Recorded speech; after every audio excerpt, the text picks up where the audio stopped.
자, 제가 이번에 가지고 온 종목은 네이버와 카카오를 가지고 왔습니다. 자, 오늘 시장 전체가 무너졌는데 이 두 종목은 솔직히 빠졌다라고 보기도 애매한 수준으로 그냥 횡보하는 모습이 보여지고 있죠.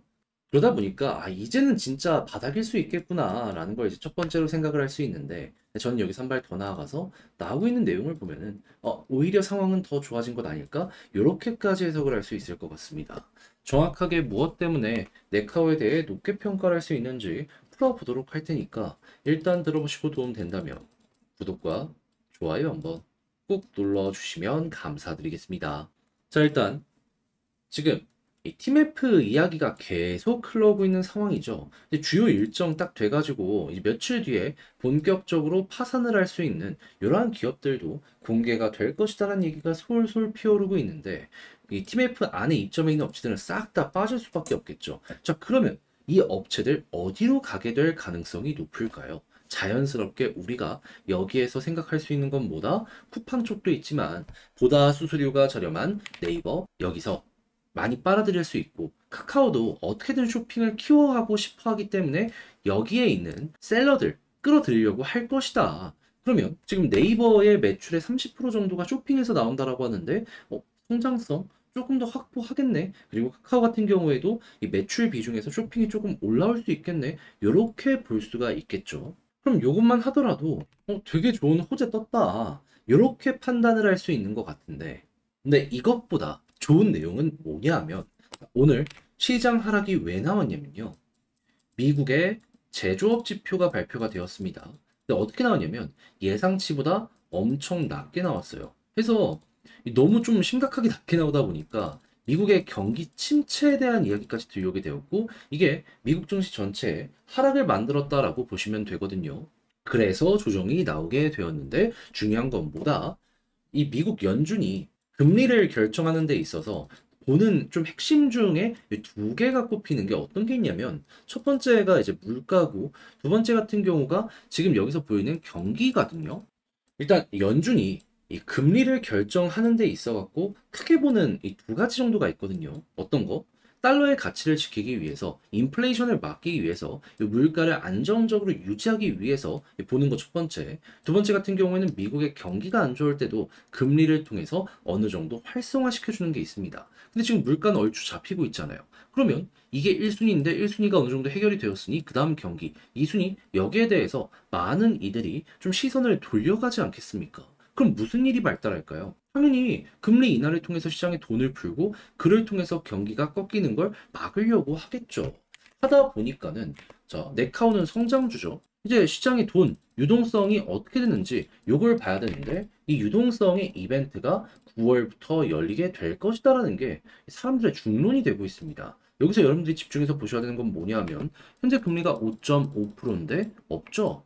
지금 금리 인하 확률 100% 보고 있는 거예요. 9월달. 그리고 25bp씩으로 생각을 했을 때 이제 11월 FOMC도 지금 어떻게 보고 있다. 자, 보이십니까?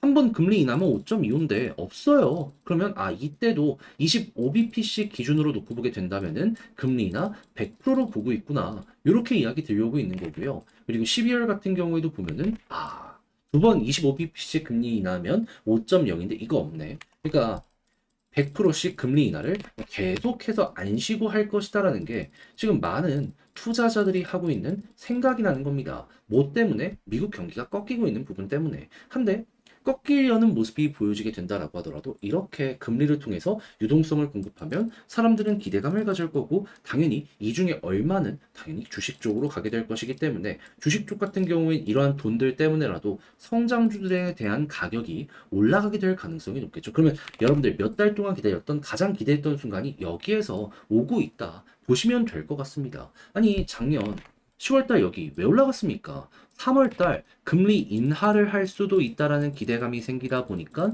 선반영으로 인해서 이렇게 올라가게 되었던 거잖아요. 네, 여기 얼추 비슷한 상황 또 오고 있어요. 그리고 그때보다는 환경이 훨씬 더 좋습니다. 그러면 당연히 금리 인하가 계속되면 될수록 첫 번째에서 가장 큰 상승 나왔다가 횡보하고 올라가고 횡보하고 올라가고 횡보하고 올라가고 반복될 수 있겠죠. 이걸 가장 대표적인 예시로 볼 수 있는 게 제가 꾸준하게 말씀드렸던 2019년도 금리 인하니까 중간중간 쉬어갈 때는 어쩔 수 없이 쉬었지만 할 때마다 이렇게 고점을 돌파했잖아요. 이 이유에 대해서 여러분들은 꼭 기억을 하셔야 된다는 겁니다. 그리고 19년 말고도 유동성으로 인해서 항상 많이 올라갔던 게 이 서브프라임 모기지 이후 더욱더 선명하게 볼 수 있습니다.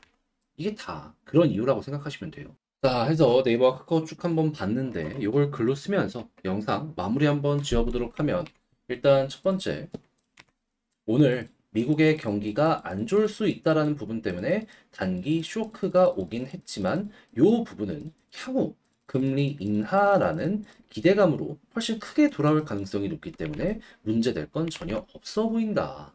자, 그런 상황 속에서 쇼핑 쪽의 실적이 늘어날 수 있는 내용들이 들려오고 있는데, 첫 금리 인하가 9월에 진행된다면 여기서 한번 크게 올라가는 거 노려보면 되고요. 그런 다음에는 이제 단타의 성향이라면 여기서 이제 마무리 지으시면 되겠지만은, 나는 조금 중장기를 통해서 수익 극대화를 끌고 가보고 싶다. 그러면 금리 인하가 계속된다면은 꾸준하게 우상향하는 요거 노려보시면 되고, 그랬을 때 3% 아래까지 시장은 바라보고 있기 때문에 25bp씩이면 자연스럽게 11번의 금리 인하가 앞으로 진행이 될 거라서 요 일정이 될 때마다 한 번씩 올라가는 거, 요걸 노려보시면 될 것 같습니다. 그런 다음에 모든 금리 인하가 이제 끝이 보인다 라는 부분이 이제 나타나게 되면은 이제 여러분들도 매매를 마무리 지으셔야 되는 것이죠. 근데 11번이면 1년 이상은 될 거 아니에요?